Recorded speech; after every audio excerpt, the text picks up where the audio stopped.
All right. Well, good evening, everyone. I want to be respectful of your time, and as far as I can tell, it's 6 o'clock, so we're going to go ahead and get started.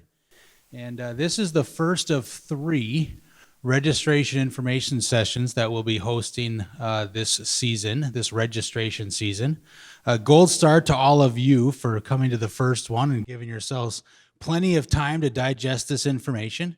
It's our hope that this presentation will answer the big questions that you might have, but please know that at any time, if you have additional questions about registration, you're more than happy to reach out to our high school office, talk to your child's counselor, have a conversation with any of the staff members in the building, and we'll help to make sure that you get pointed in the right direction or get your questions answered. So again, welcome to the registration information session. I hope that you find this helpful. Please do encourage your friends to attend future sessions, or you're certainly welcome to come back. The information will be very much the same. However, based on our feedback from this evening, we might tailor some of the presentation moving forward. Those presentations coming up are January 9th and January 23rd. On your way in, you may have picked up a registration form. Please know that your student will be getting additional forms around the time of registration, which will be in mid-January. So again, kudos to you for coming early. This now being December 12th, we will be registering for classes the first week of February. So hopefully you take the time to dig into all the resources that we have available for you, ask the questions that you need to ask, and make sure that this registration season, your student is very purposeful in their course selections. So moving into the presentation, just know that our vision and mission here at the high school is systemic growth towards educational excellence for every learner. And it's not by accident that every is capitalized. We want to make sure that every single student, each individual child, has a place and a path to be successful here at Delano High School. One of the main reasons why we're publishing or marketing these registration information sessions this year is because, of course, next school year we'll be starting a new schedule. And with that new schedule comes some new opportunities. And as I get into a little bit of the history in a moment, we'll be talking about how this new schedule is going to be tailored to provide some additional and new opportunities for our students, because again, we want every single student to be successful and have growth towards educational excellence. Quick review of our agenda today. I just want to give a little brief history as to how we arrived at the new schedule we'll be talking about. We're then going to kind of go through and look at the individual items that are new within our high school program. We'll summarize the registration process, talk about available resources and opportunities at the high school, and then just do a quick review of the timeline. So a brief history. For those of you that have students in the building now at the 9th through 12th grade level at least, you'll know that we currently operate on a 4x4 block. So we take 4 classes a day for 4 quarters. That's true at the 9th through 12th grade level. Our 7th and 8th grade students have a 6-period day. And it has been determined over the years that we needed increased flexibility for staffing to support student needs. We needed to make sure that we improved our budget efficiency, and we also have to expand opportunities for students to explore areas of interest. So these 3 goals that you see on the slides, those were the goals that our schedule redesign task force had at their forefront when embarking on this process. So our schedule redesign task force was made up of parents, students, staff, and we also sought community feedback. And it was really about a 2-year-long process where we arrived at our new schedule. And our new schedule is 6x3. So for 2023 through the 2024 school year and beyond, our high school is going to operate on a 6x3 schedule. And our core courses are going to be 2 trimesters. So 6x3 means it'll be 6-period day divided up into 3 trimesters. So right now, a core class is 1 semester. Moving into next year, our core classes will be 2 trimesters. And so if you were to look through the registration guide, you'll notice that our core classes have an A section and a B section. So a student would need to take both Language Arts 9A and Language Arts 9B to satisfy their Language Arts 9 credits. So again, 6x3 core courses are 2 trimesters. We also, of course, had to adjust our graduation requirements, and a lot more of this information will be found in the upcoming slides. But our students will have access to 18 credits a year. Currently, our students access 16 credits a year. So moving into next year, they'll have 18 credits. Please know that when we do get to those slides outlining graduation requirements, that there's different graduation requirements for each graduating year from now until 2027, because of course we're in the midst of the transition. And there's also some considerations you'll have to make in the documents that you see, and we'll talk about those when we get there. In terms of new course offerings, of course, you've all probably been familiar with the levy referendum that was recently voted on in November. And with the results of a passing question 1 and not question 2, we're in a little bit of limbo in terms of offering anything new. So I'll talk about how this new schedule provides additional opportunities, but we have to hesitate at least for a year or two to decide what those new opportunities might be as we discover what is workable within the schedule, but also in our budget. There are 2 new things that are new next year, however. One of those is study hall. Now, that might not seem like a very exciting new piece. And in fact, the matter is we do offer a study hall right now. However, moving into next year, juniors and seniors may elect to do a study hall. Right now, study hall is just used as sort of a filler for students who can't get their schedules to work just right. So now students are going to be able to elect a study hall. And again, that's not a particularly exciting addition, but one of the things that we were considerate of, especially as our upperclassmen are taking very high-level college courses in many cases, we wanted to provide time in students' schedule to alleviate the burden of extra classes. And we'll talk more about that as we get to those slides. Another thing which will be exciting, at least for our juniors, and that is senior privilege. So senior privilege is very much like study hall, except that seniors who are on track to graduate will actually be able to elect an hour off. So students that are seniors and are on track to graduate and they've met all of our behavior expectations and things like that, they can actually start the school day in second period rather than first, or they can end after fifth period rather than sixth, depending on what their schedule might look like. You'll be seeing slides in the future here about changes to our math sequence, changes to our social studies sequence, changes to choir, on-the-job training, and win time as well. So this is a quick summary on the slide before you of what the new things are in our schedule coming up. So I just wanted to give a visual representation of what a 6x3x2 schedule looked like. Again, 6 means there's 6-period day, 3 means there's 3 trimesters, and 2 means that the core course is 2 trimesters long. So if you look here, there's 6 years represented, 7th grade, 8th, and 9th grade on your left-hand side, 10th, 11th, and 12th grade on the right-hand side. And what is represented on this graphic is simply the core requirements. As an example, if you look in the lower left-hand corner, you'll see LA 9A and LA 9B. So Language Arts 9 takes 2 of the 3 trimesters. It's also important to note, since we're using trimesters and a core course is 2 trimesters, as you can see in some of these examples, and actually I'm just looking here briefly, I don't think I see, well, actually in 10th grade, in the upper right-hand corner, notice that Biology A is in fall and Biology B is in the spring. So that is possible to have Biology A and B split. You could also have LA split. You might also have Social Studies split in that way. This gives us a lot more flexibility, which I'll talk about here in a moment. But keep in mind that one of our objectives for the new schedule was additional opportunities.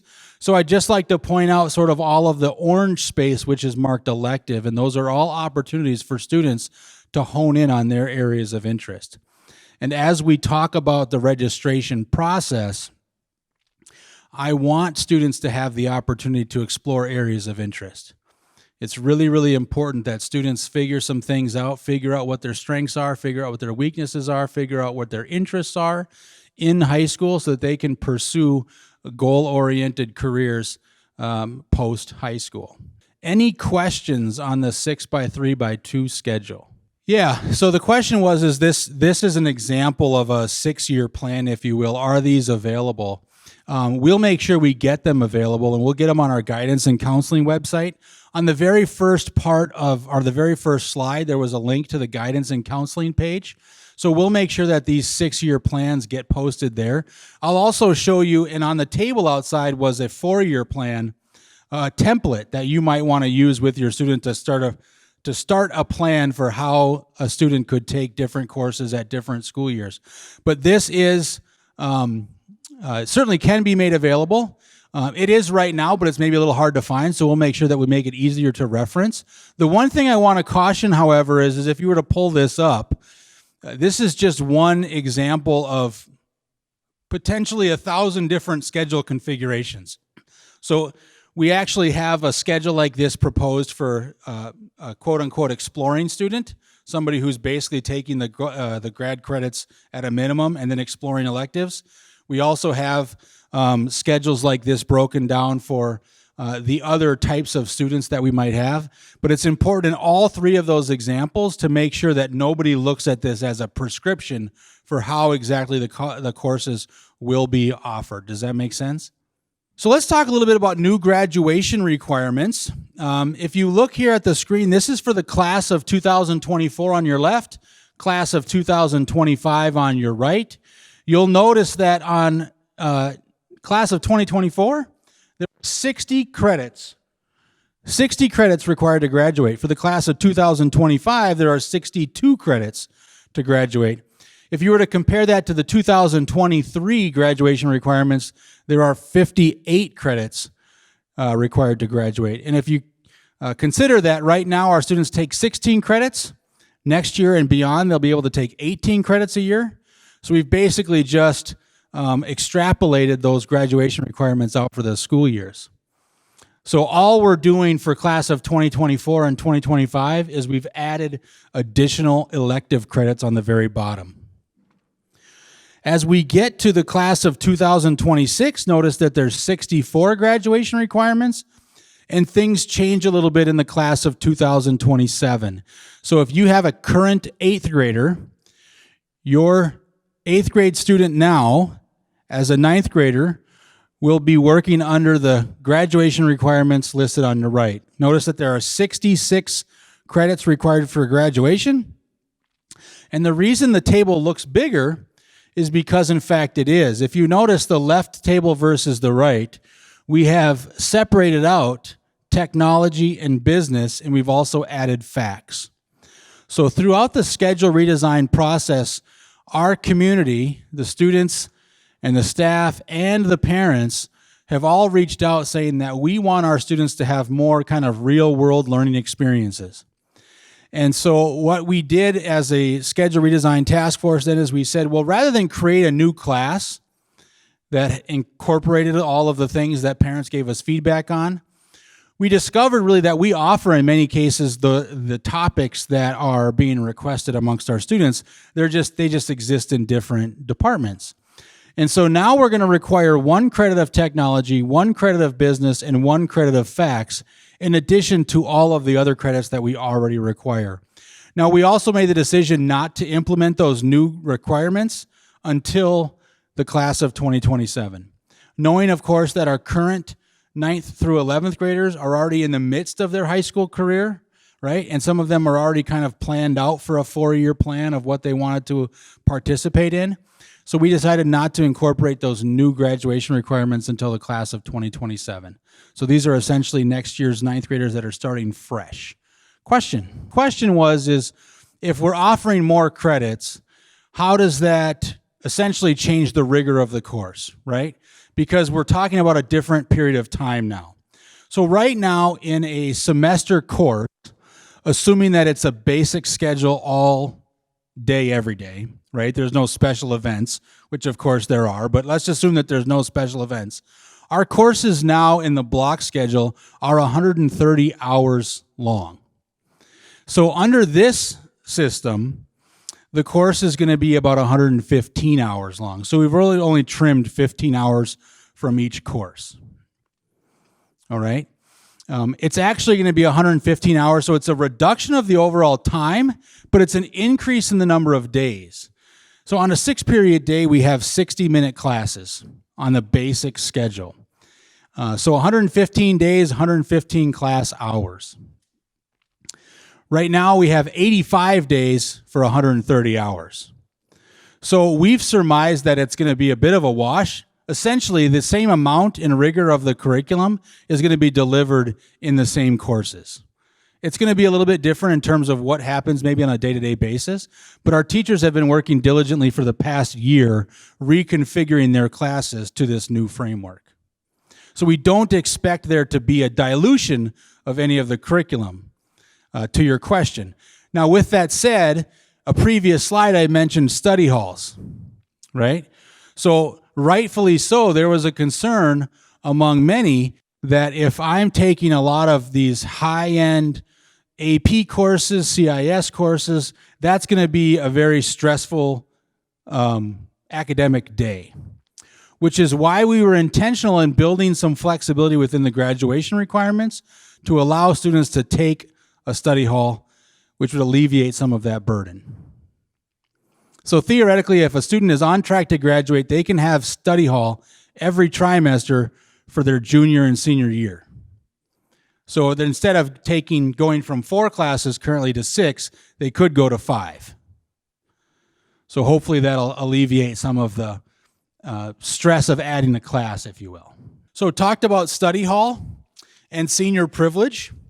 And again, our juniors and seniors can elect to take a study hall. And this graphic is going to indicate how those students are going to take a study hall. So students that want 1 trimester of study hall are going to choose 1701A. Students that want to take 2 trimesters of study hall will take both 1701A and 1701B. And then students that are wishing to take a full year of study hall will choose all of 1701A and B and C. And so hopefully that's articulated on those sample registration guides that you have in front of you. It's important to know, I think, especially for the junior and senior level registration forms, there is a back side. So make sure you flip the back. Freshmen and sophomores, everything is just on the inside of that foldable registration form. So juniors and seniors next year, you're going to want to look on the very back as well. Senior privilege, we expect to be pretty popular. So basically, senior privilege is the same as study hall, except you don't have to come and stay in a class. You can leave, go get to work early, or you might be able to sleep in. And we wanted to be as accommodating to our seniors as possible. And so seniors will actually get to choose which trimester they want to take off and which hour of the day, 1st or 6th. And so you can see there on the right-hand side, if a student wants to take first period off during the first trimester, they'll take 1911. And if you go down the list, you can see which course numbers that they should take. A student is only allowed to take 3 of the senior privileges, and you cannot take more than 1 in a trimester. Additionally, a student is not allowed to take senior privilege and a study hall. You have to pick one or the other. Keep in mind, too, that senior privilege is a privilege and it can be revoked pending academic progress, disciplinary infractions, and those things. So there will be a contract that students sign indicating what all of those things are. So senior privilege is a privilege. Questions on study hall or senior privilege? Correct.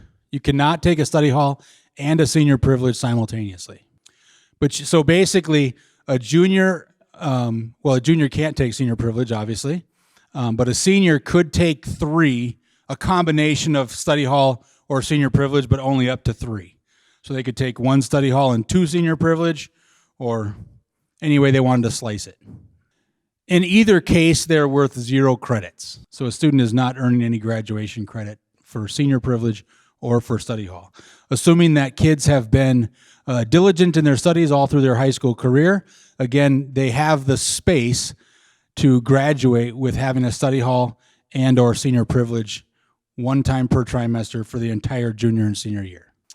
For the record, we didn't talk about this earlier, but the 66 graduation credits required for the class of 2027, there are 72 credits possible. I'm sorry, 74 credits possible. So if they were taking a class every period for their entire 4-year career, they would graduate with 74 credits. And that is consistent with what we do now. So right now, 64 credits are possible, but 58 are required for graduation. So it's roughly 90%. So we just kind of kept that percentage the same as we extrapolated out the credit requirements. So I want to talk about the math sequence. This is going to look considerably different from what you are used to. In the past, our math sequence was very prescriptive. We wanted to make sure that our math sequence was tailored more to the individual goals of our students, but also matching in line with graduation requirements. I should mention, by the way, and forgive me for not thinking of it earlier, all of the graphics that you see on these slides are pieces of our registration guide, which is available on our website. We didn't make copies of that for you because it's about 68 pages long. We're going to make that available on the website, and it's very easy then to navigate through the hyperlinks. So again, go to the guidance and counseling page, and you'll find this information there. So the math sequence is shown on the screen, and what many of our students are used to is accelerating in math. If you just wanted to get the basic requirements for math, you could do that in 2 trimesters a year for 3 years.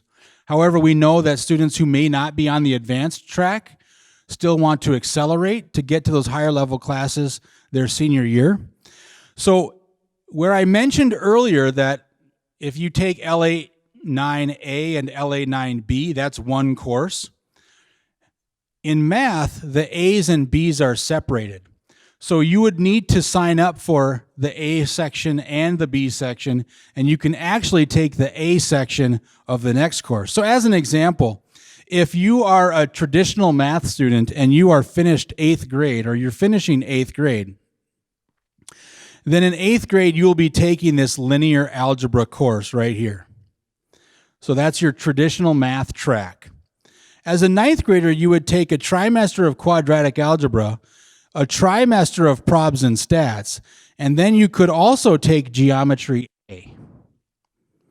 You would come back then as a sophomore and start off with geometry B, and then take algebra 2A and algebra 2B. So one of the questions earlier was, does this 4-year plan, or can you represent this, in make it public so that we can see how different students can process through the different math sequences? And when you pull up the 4-year plans, you'll be able to see how students can actually accelerate through the math schedule or the math sequence. So just know that if you're a 9th grader coming in to the high school next year and you want to accelerate your math, you would take quadratic algebra, probs and stats, and then geometry A. So you can still take math all year long.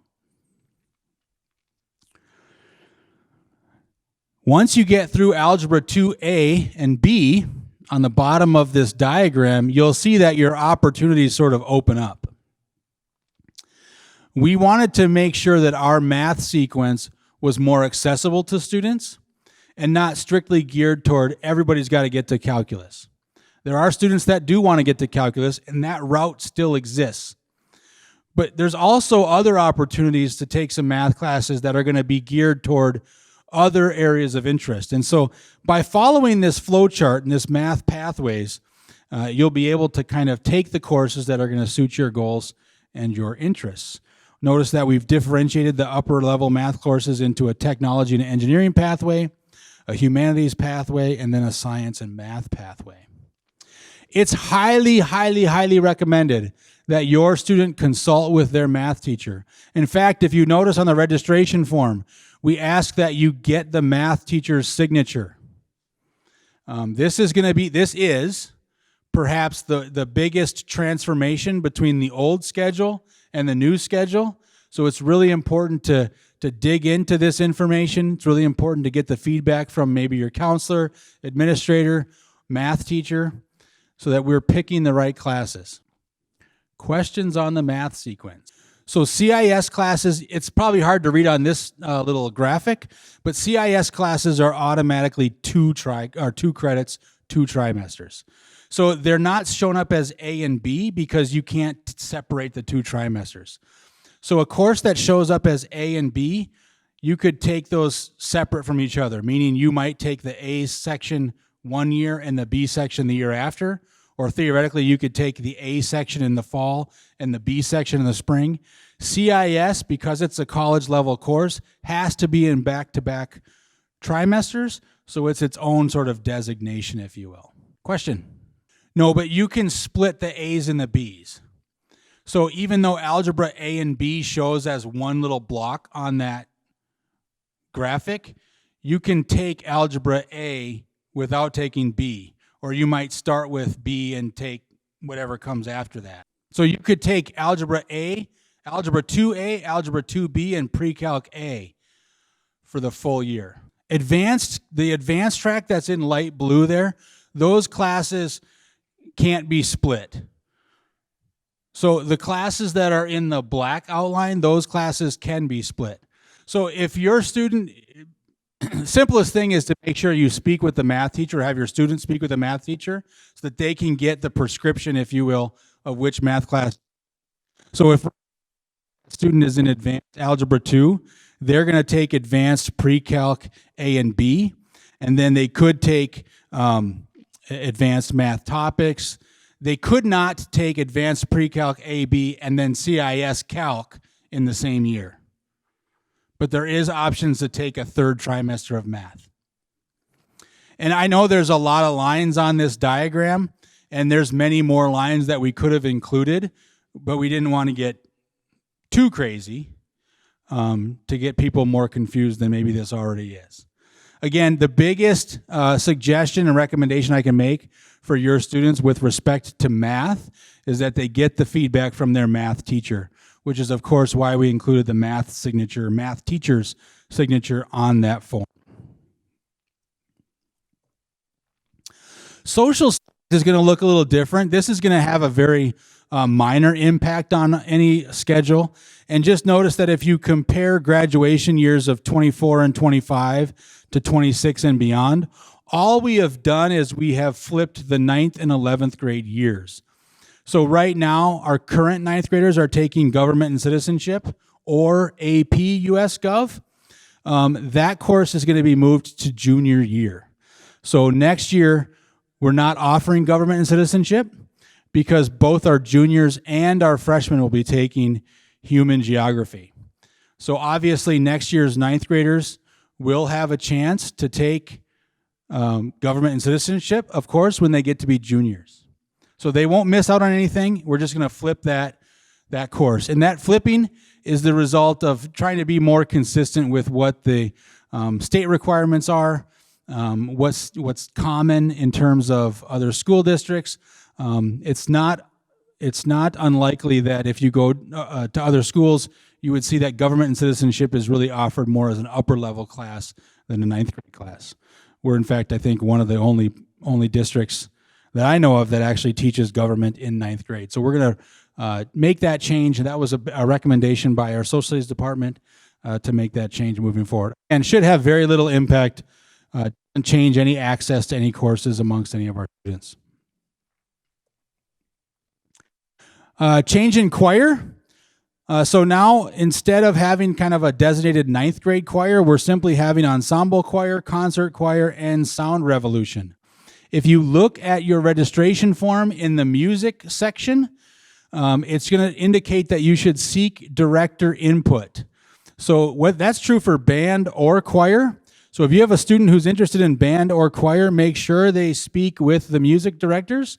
to get their feedback on which choir or band they should join. Notice that all bands and choirs are a full year commitment. So they are all 3 credits. And then OJT. If you have students who are interested in work experience, we're bringing that back under the high school umbrella. In a minute, you're going to hear from the Wright Tech Center principal. And over the last couple of years, we've partnered with them to offer a work experience for our students. Now, due to some internal staffing changes, we're going to bring our on-the-job training or work experience back in the high school. And there is a couple of options for students. Anybody who's interested in taking work experience should probably reach out to our counselors, as we can direct them which courses to take. Juniors are allowed to take 6th period off as work experience, and our seniors can actually take periods 5 and 6. Again, if a student is doing work experience, they are not allowed to do a study hall or a senior privilege.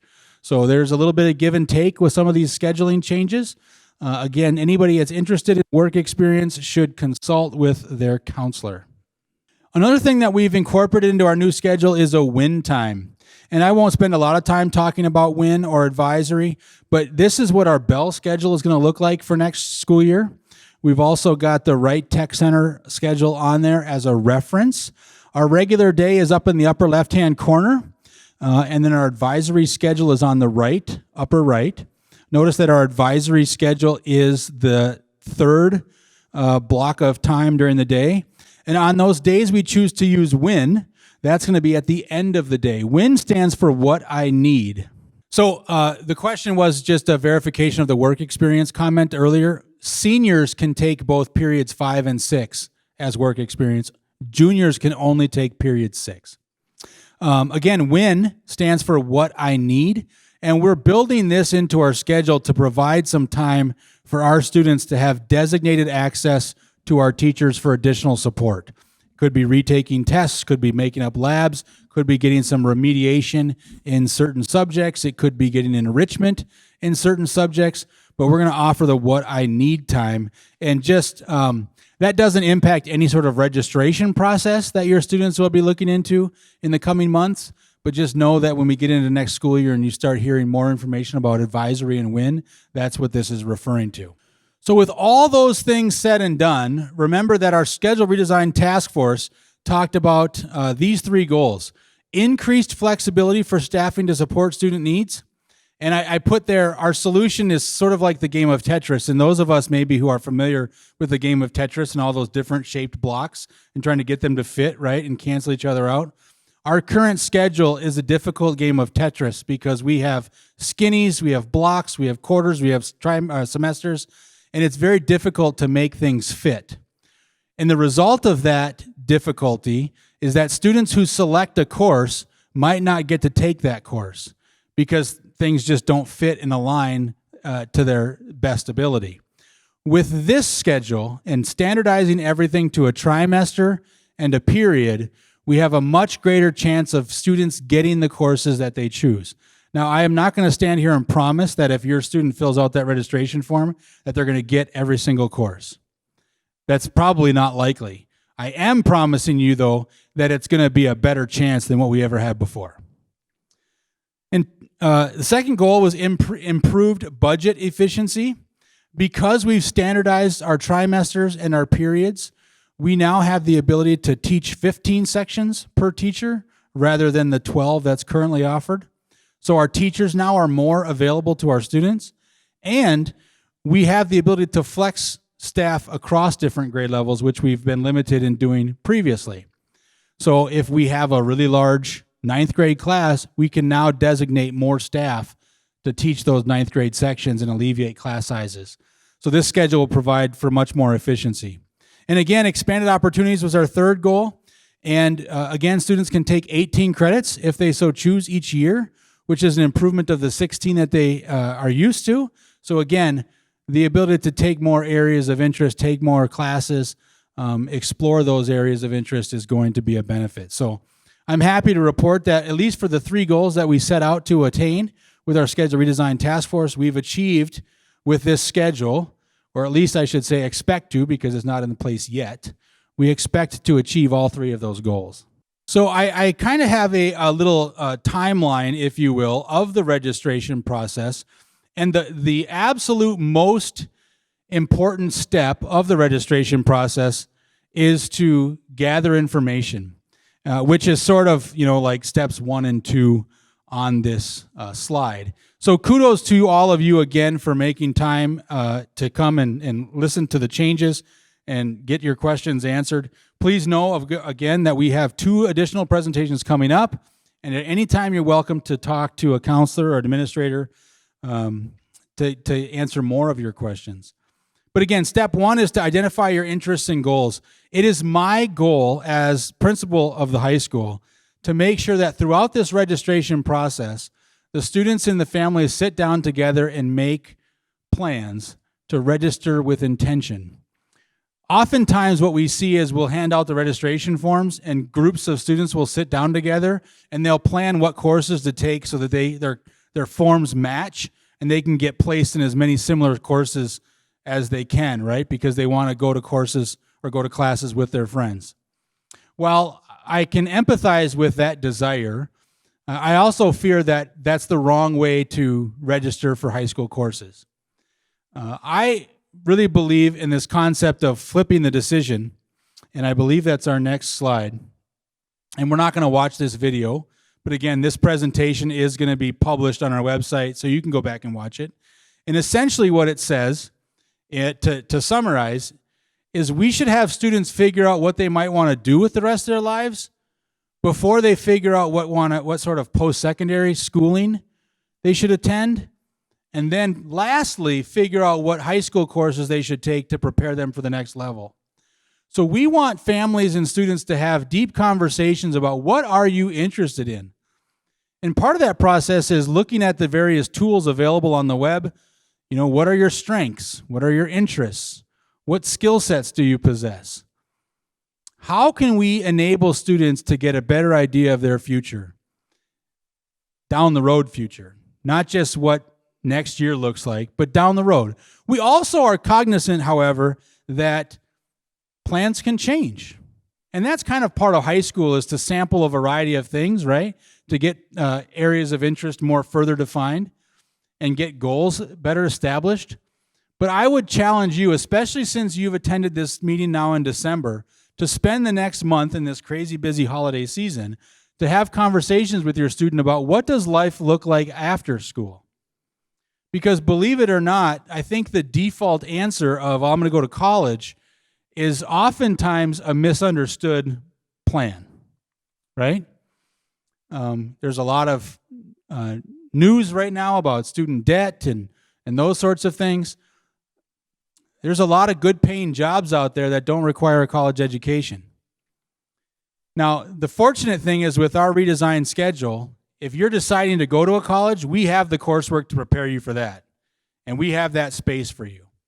We also are endeavoring to create space for those students who might not be interested in a 4-year college. Maybe it's a 2-year college. Maybe it's a certification program. One of the main goals of this whole redesign process is to provide opportunities for every learner. In order for us to take full advantage of the opportunities in the high school, we need to be thinking about what comes after high school. So I strongly encourage all of you to have those conversations with your students. And if you want, you can go back, of course, and watch this. I think it's like a 7-minute video on what that kind of philosophy is. There's also a wealth of resources available to you. I mentioned the guidance and counseling webpage. So this is a picture of the guidance and counseling webpage. And on the upper right-hand corner, there's a registration tab. And then if you scroll down on this page, you'll see this little collection of circles, and those are menu options. Our counselors, Ryan Toole, Cassidy Nelson, and Jody Frederickson, have curated this page to give you as much information as possible. And again, you can see that there's the registration guide that I was referring to earlier. All the forms that you picked up are listed here in the registration forms and documents.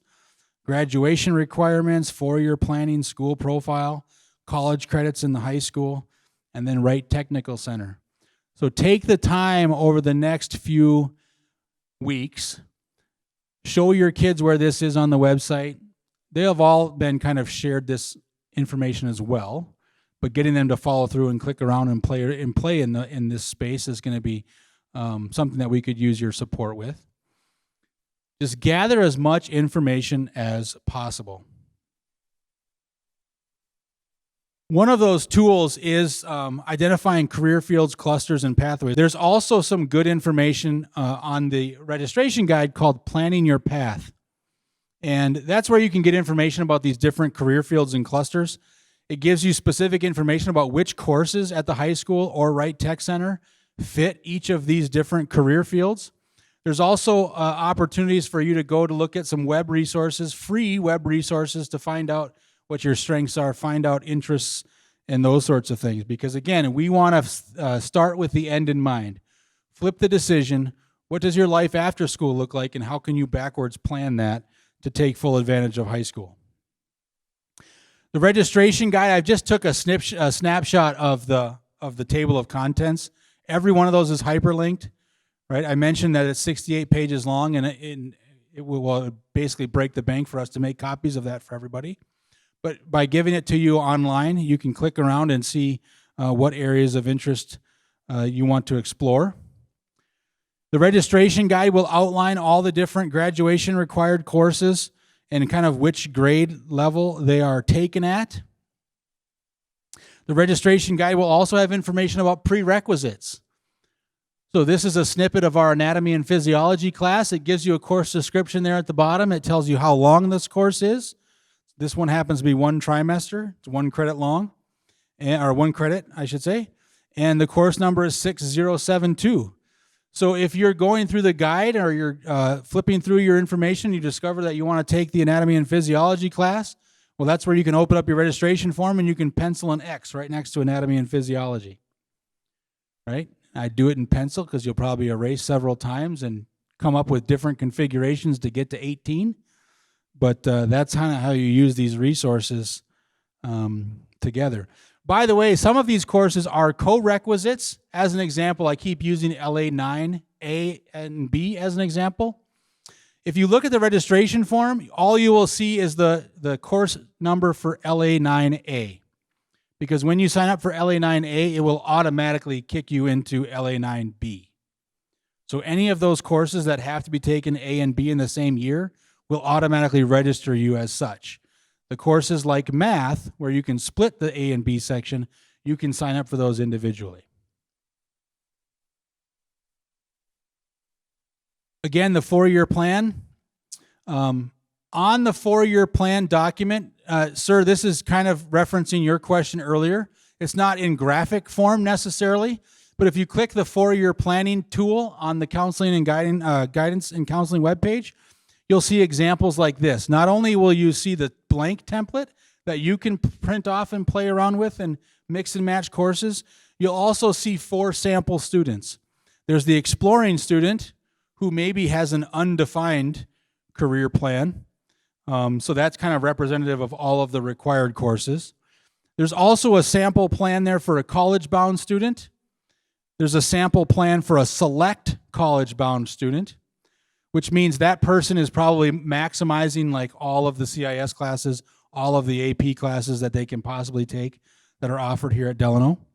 And there's also a CTE student. So this will be the student that is looking maybe at more hands-on learning, looking at potentially accessing the Wright Technical Center. But we have just some templates there that students can at least use as a starting point. Please keep in mind, though, that if you're referencing any of these plans, that they are not prescriptive, right? You might actually have all 4 plans laid out on the table and taking pieces of each of them to put your 4-year plan together, right? So keep in mind that those are just samples and use them as a guide. Pay attention to college credits available. If it's your student's desire to leave high school with as many college credits as possible, that thought process should start in 9th grade. Because of prerequisites, because of course loads, you're going to want to start thinking about that now, even though that might not actually occur until junior or senior year. So take a look at our college in the schools classes, take a look at advanced placement. There's also post-secondary enrollment options.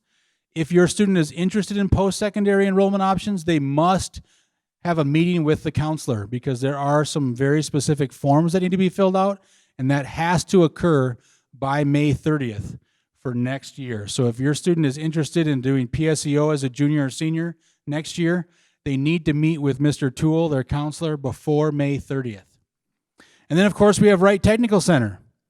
And that's kind of a blend of college credit opportunities, articulated credits, and some wonderful hands-on experiences. And with that, I'm actually going to invite Mr. Sean Carson up. Sean Carson is the principal at Wright Technical Center. So he's going to take a few minutes to talk about the various programs. Again, when you pull this slideshow up later, there's a video on the right, which is like a 10-minute commercial for Wright Tech Center. And what's listed in the blocks there are all of the programs that are going to be offered at Wright Tech. So here's Mr. Carson. Thank you, Mr. Voigt. So just an introduction of Wright Tech, because a lot of people don't understand what Wright Tech actually is. So we're an advanced career and technical high school, a cooperative high school. So we have students from 8 different area schools that attend every day at Wright Tech. So we have about 650 students that come in to take one of the classes that you see up on the screen. Really, we strive for career exploration, trying to expose students to different opportunities. Hands-on learners, it's perfect. Our state-of-the-art labs, the students will spend most of their time actually completing industry tasks. So, automotive, for example, they're going to spend time working on cars. They're going to be doing brakes, steering, suspension. Construction.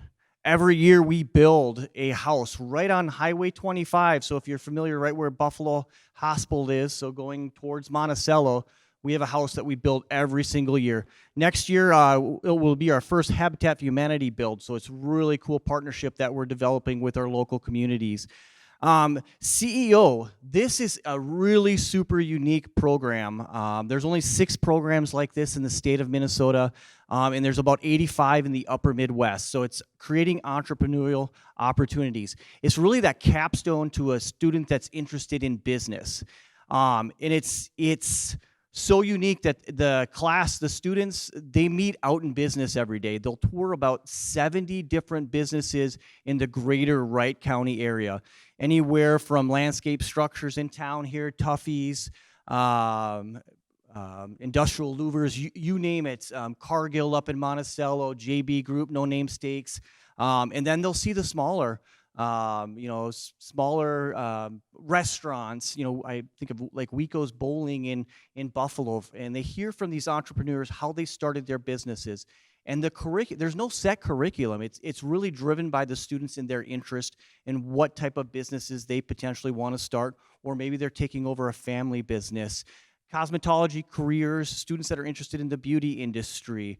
Early childhood, elementary careers. One thing up here too, a lot of these courses are for 4-year driven students. So students like ECEC, students who want to be teachers. We have 2 Head Start classrooms, so 3 and 4-year-olds right on campus that our students get to work with every day. Graphic communications, I love to see your graphics, because providing more opportunities. In the past, when a student would commit to Wright Tech, they would commit to a big chunk of their morning. Now going to 6 classes a day, they still have opportunities when they come back. So they'll spend first and second periods at Wright Tech, but they still have 4 periods to pick up some other classes here at Delano. So I think it's going to open up the door to more students being able to access career classes. Early childhood, so 4-year degree program there. Graphic communications, we do offer it in the afternoons, but with the new schedule, there's a lot more flexibility. Students can get their required classes in the morning, come over and take an advanced graphics class. Health science technology. This is one of the toughest classes we have to get into. Students interested in the medical profession. If you're thinking about nursing, so we have this health science, and it's actually nursing assistant along with it. So students that are wanting to be an RN. So students will complete all their skill work to earn their CNA and be able to test at a state facility. A lot of students take that as a junior and then take the work release apprenticeship route, so they get out early in the afternoon to go work in a long-term care facility as a senior. So another great work release kind of paired up opportunity. Law enforcement, emergency medical responder. A lot of students now are completing a 4-year degree in criminal justice in order to get into policing. On the job, you'll be doing that here at Delano. Welding technology, probably our deepest wait list. If you don't realize, Wright County is a manufacturing county. We have more manufacturing and welding jobs here in Wright County than anywhere in the state. So welding, we have students taking welding as a junior, and they're making $25 an hour on a work release program as a senior, welding in local companies. Youth apprenticeship. So youth apprenticeship kind of incorporates all the different areas. So students that are really career driven. The big difference between youth apprenticeship and OJT is OJT, they're going to teach you those soft skills. How do you get a job? How do you maintain a job? How do you improve on your resume writing, cover letter, mock interviews? A youth apprenticeship, they put you out in a career and you're learning hard skills. You're learning what is done in that industry. You're paired up with a worksite mentor, and you're completing 450 hours throughout the course of the year. So career exploration, that's the big thing that we stress with students. Try it out now in high school rather than go off to post-secondary to train for a job that you've never really, tried, and you don't want all that debt. College credits, I haven't talked about that, but all of our classes, except for the majority of the classes, you can earn college credit. Anywhere from, health science, for example, you can earn 9 college credits in a year. Automotive, if you do 2 years of automotive with us, that's 20 college credits at Dunwoody, Hennepin Tech, plus all the different industry certifications that go with it. And lastly, students that like to learn hands-on, learn by doing something. So I encourage you to check out the video. You'll get about a minute little kind of snapshot of what goes on in those programs. Great information at the Wright Tech Center website if you want to look at what the course outlines are as well. So, and I'll be around afterwards if anybody has any questions or any questions right now concerning Wright Tech. So juniors and seniors, you're able to come over and take classes, and you'll have an opportunity to your students, if they're 10th graders or some select juniors, to come tour Wright Tech this year. So thank you. Thank you, Mr. Carson. I got to put my plug in again for Wright Tech Center. I think we are very fortunate to be partners with them, especially just because of the wonderful facilities that they have, the programs they have. I think Wright Tech Center is an often ignored opportunity by our students, and it's an underutilized program. We do send a lot of kids, but we could send more, and we'd love to send more. So I encourage all of you to talk to your kids about Wright Tech Center. And again, if they have sort of that potential career in mind, there's likely an opportunity or something closely related to some of the programs at Wright Tech. And as Mr. Carson said, Wright Tech, generally, our students who participate in Wright Tech Center courses, they do that during periods 1 and 2. So they'll still come back and have plenty of time in their school day to get all of their required courses in. And he did mention that there are tours coming up. Here's a timeline of events kind of for the rest of the registration season. You can see on January 9th, we have another informational session. The 23rd will be another as well. On the 18th, Mr. Carson's going to come back, and he's actually going to present a longer version of his presentation. The kids will watch that video to our sophomores and interested juniors. And I highly encourage, if you have a sophomore or junior that's potentially interested in Wright Tech, get them to sign up for the tour, which will take place on January 24th. So we'll want to take the kids over there. They can get to meet the teachers and look at the facilities and the different programs, and it's going to be a good experience for them. Your students in grades 9 through 12 will register themselves via Skyward that first week of February. So we'll send instructions home. They've all done it before. It's pretty simple. But I would encourage you all to sit down with them and register for their classes. And the 7th and 8th grade students will actually register about a week later. And I should have started off with this, and some of you, I hope, maybe aren't sitting here as an incoming 7th and 8th grader thinking, well, none of this stuff pertains to me, because it all does. Keep in mind that we want the registration process to be very intentional. And so even though a 7th or 8th grader coming into the high school doesn't really have choices, or at least many choices in the next coming year, when they get to 9th through 12th grade, they will, and it's important to start thinking about what that future holds now. So if you're a 7th or 8th grader next year, hopefully you can listen to some of this information and maybe your interest is piqued in some areas, and it will encourage you to explore the opportunities that we have. Again, 7th and 8th grade, you can see there that there's not really anything labeled as elective. In 7th and 8th grade, that doesn't really start until 9th. And the registration process for 7th and 8th is really simple. Basically, we're going to send you a Google form, and you just choose one of the options. On the left is 7th grade, and on the right is 8th grade. So